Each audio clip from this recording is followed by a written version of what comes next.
जो अनोखी museum of hand block painting में मैं आप सबका वेलकम करता हूँ। और म्यूजियम के बारे में दो विशेषताएं हैं। एक तो आप ये बिल्डिंग देखते हैं, ये तकरीबन 400 साल पुराना बिल्डिंग है, इंडियन हवेली के बारे में जानते हैं आप? yes. तो ये चंवर पालकी वालों की हवेली के नाम से जानी जाती है। चंवर लोग पेंटिंग करते थे, रानी का पालकी उठाते थे, इस तरह का जो काम करते थे उन लोगों का मकान था, ठीक है। और जब अनोखी कंपनी ने इस प्रॉपर्टी को ख़रीदा 1989 में, इसका रेस्टोरेशन करवाया using the traditional Indian material, well known Indian architect mister Nimesh Patel और उनका वाइफ पारुल जी, उन्होंने इस प्रोजेक्ट को लिया and with the help of local craftsman इसको रेस्टोरेशन किया 5 साल। तो अभी मैं आपको इसका बिफोर आफ्टर रेस्टोरेशन फ़ोटोग्राफ दिखाऊंगा यहाँ पे। और रेस्टोरेशन में मेन बात ये था कि बिल्डिंग का स्ट्रक्चर कहीं भी चेंज नहीं किया, सेम मैनर में जैसा ये बिल्डिंग कभी रही होगी, ट्रेडिशनल इंडियन मटेरियल यूज़ करते हुए इसका रेस्टोरेशन किया गया और यूनेस्को अवार्ड जीता उसके लिए, एक्सेलेंट प्रोजेक्ट अवार्ड यूनेस्को से। और दूसरा चीज़ आप लोग अनोखी म्यूजियम में देखेंगे, जैसे आप लोग टेक्सटाइल स्टूडेंट हैं तो हैंड ब्लॉक पेंट टेक्सटाइल, तो सांगानेर बगरू के बारे में सुना होगा आपने, जयपुर के पास में। तो आप बताइए, आप में से कौन बताएगा सांगानेर और बगरू में क्या डिफरेंस होता है? तो क्या कलर में क्या डिफरेंस है? जो सांगानेरी प्रिंट होते हैं ना, उनमें एकदम चटक कलर्स यूज़ करते हैं, जैसे ग्रीन हुआ, समथिंग लाइक दैट। हाँ, थोड़ा क्लोज पहुँच गए हैं आप। यस। देखिए सांगानेर एंड बगरू दोनों विलेज जयपुर के पास में। थोड़ा हिस्ट्री में आपको जाना पड़ेगा कि यहाँ इन एरियाज में ब्लॉक पेंटिंग कब शुरू हुआ। तो इंडिया में ही ब्लॉक पेंटिंग कब शुरू हुआ? ड्यूरिंग द मुगल टाइम, तकरीबन 400 साल पहले हैंड ब्लॉक पेंटिंग इंट्रोड्यूस हुआ हमारे कंट्री में। और फर्रुखाबाद और अहमदाबाद दो हिस्टोरिकल सेंटर्स हैं इंडिया में जहाँ पे हैंड ब्लॉक पेंटिंग शुरू हुई। अब आज भी मैं आपसे पूछता हूँ कि इंडिया के जो पर्टिकुलर सिटीज़ हैं या पर्टिकुलर कुछ एरियाज हैं, वहीं पे ब्लॉक पेंटिंग क्यों होता है? हर सिटी में ब्लॉक पेंटिंग क्यों नहीं होता? आप बताइए, आप में से कौन बताएगा?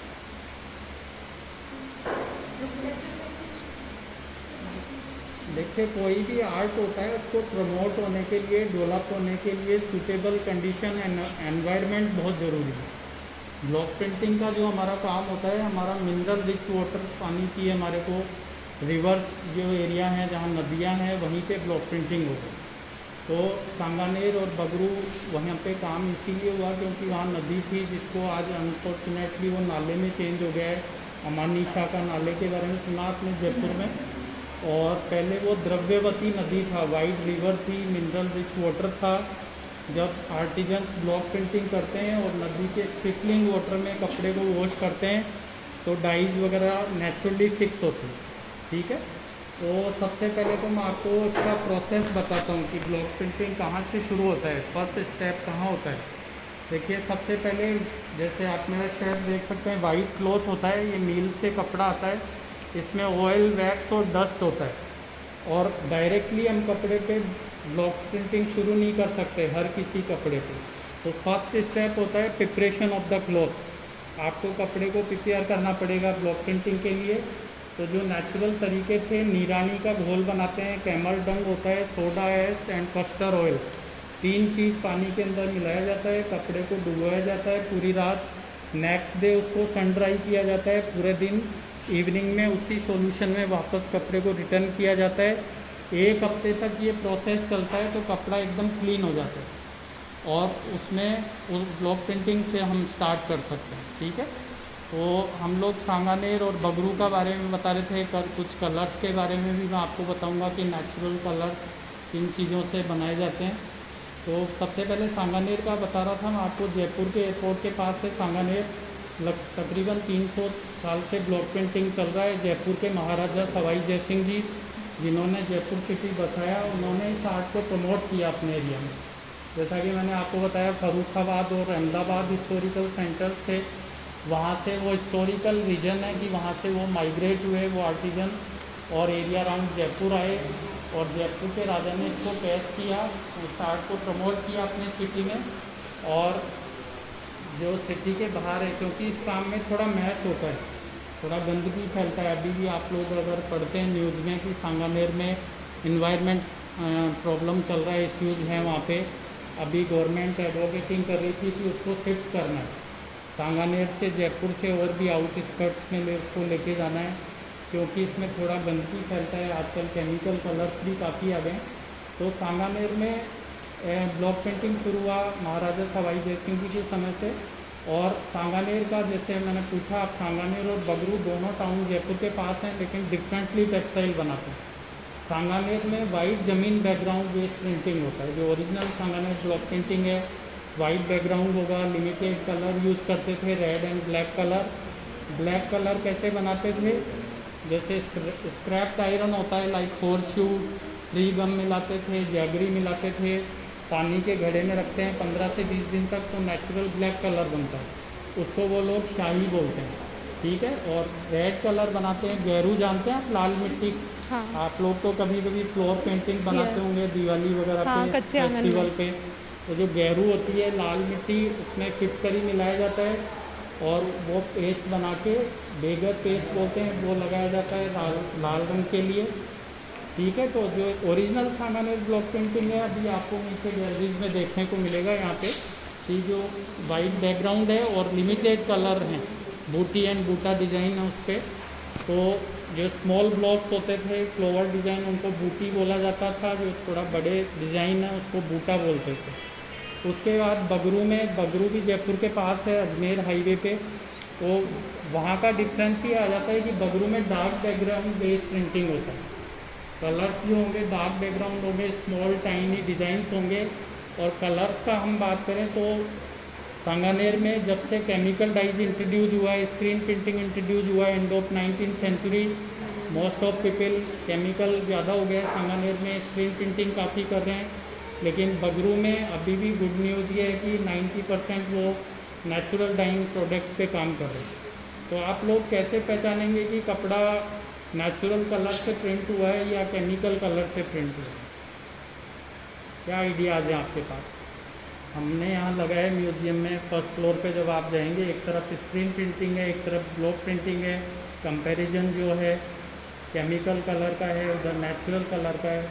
तो आपके पास क्या आइडियाज़ है? आप अगर मान लीजिए शॉपिंग के लिए जा रहे हैं, जैसे नॉर्मल कस्टमर, आप कैसे पहचानेंगे कि ये ब्लॉक प्रिंटेड है, स्क्रीन प्रिंट नहीं है, ये नेचुरल कलर है, केमिकल कलर नहीं है? जो केमिकल कलर्स होते हैं ना, उनका जो कलर बहुत डार्क होता है जी। और जो नेचुरल कलर्स होते हैं ना, वो इसमें शाइन बहुत ज़्यादा होती है। शाइन बहुत ज़्यादा होती है। तो ये तो अभी शायद दूसरा, केमिकल में हमारे पास रेंज ऑफ कलर होता है, वेराइटीज़ ऑफ कलर, और मोर देन 100 कलर्स हैं केमिकल में। तो जहाँ भी अगर आपको 7-8 कलर से ज़्यादा अगर काउंटिंग शुरू हो गया तो फिर नो डाउट वो तो केमिकल है। और जो हमारा नेचुरल डाइंग का प्रोसेस होता है, इसमें लिमिटेड कलर्स हैं, 4-5 कलर बनाते हैं। ब्लैक के बारे में मैंने बताया आपको, ब्लैक कलर कैसे बनाते हैं, रेड कलर कैसे बनाते हैं, येलो के लिए टर्मरिक यूज करते हैं, और इंडिको प्लांट से मिलता है, इंडिको फेरा टिक्टोरिया, ठीक है। तो उसके बाद सांगानेर और बगरू का मेजर ये डिफरेंस है। एक तो कलर्स का बताया मैंने आपको, बैकग्राउंड जो वाइट डार्क बैकग्राउंड है बगरू में, और डिज़ाइन छोटे हैं वहाँ पे, टाइनी डिज़ाइन, और कलर वहाँ पे नेचुरल कलर है बगरू में, ठीक है। और उसके अलावा ये नया एग्जीबिशन लगाया हमने यहाँ, जब आप अंदर जाएंगे ग्राउंड फ्लोर पे, जाजम एग्जीबिशन। जाजम जानते हैं आप में से कोई? हाँ, जाजम बिछाने का होता है, बिछाने का होता है, पे फ्लोर स्प्रेड होता है जाजम। अनफॉर्चुनेटली ये आर्ट बिल्कुल ख़त्म होने के कगार पे इंडिया में। ये बहुत सुंदर सुंदर जाजम बनाए जाते थे, डेकोरेटिव, और ये हमारे रॉयल लोगों के लिए अलग बनता था। जिस तरह के क्लाइंट होते थे, तो राजा के दरबार में भी जाजम बिछता था, मंदिरों में जाजम बिछाए जाते थे, रिलीजियस एक्टिविटीज़ के लिए लोग गेट टुगेदर होते थे। और जो हम आम लोग थे, उनके मकानों में भी जाजम होते थे, जिसको ओकेजनली अगर शादी है और कोई फंक्शन है फैमिली में, तो बड़े बड़े जाजम बनते थे। जैसे कोर्टयार्ड आप देख लें, पूरे पे जाजम बिछाया जाएगा। तो जाजम का आर्ट अब बिल्कुल ख़त्म होने पे आ रहा है। तो इसको प्रिजर्व करने के लिए हमारे म्यूज़ियम मैनेजमेंट ने थोड़ा कोशिश किया है। यहाँ पे जाजम का एग्जीबिशन लगाया हमने, और इससे जो हमारे डिजाइनर्स टीम है वो कॉन्टेम्प्री वर्जन लेके आ रहे हैं उन आर्टिजन्स को सपोर्ट करने के लिए। जाजम हम अब बनाएंगे तो कोई यूजफुल नहीं है, लेकिन उसका जो कॉन्टेम्प्री कॉस्ट्यूम्स हैं, बेड कवर्स हैं वो बनाएंगे, यूटिलिटी क्लोथ्स हैं, बैग्स हैं।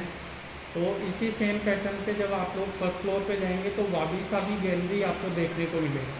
वाबी साबी प्रोजेक्ट ये बगरू में है। मिस्टर अविनाश और उनका वाइफ कृति जी वो एक्सीलेंट काम कर रहे हैं उन आर्टिजन्स को सपोर्ट करने के लिए। Same block same patterns use करते हुए वो उसका कॉन्टेम्प्रेरी वर्जन लेके आते हैं, ठीक है।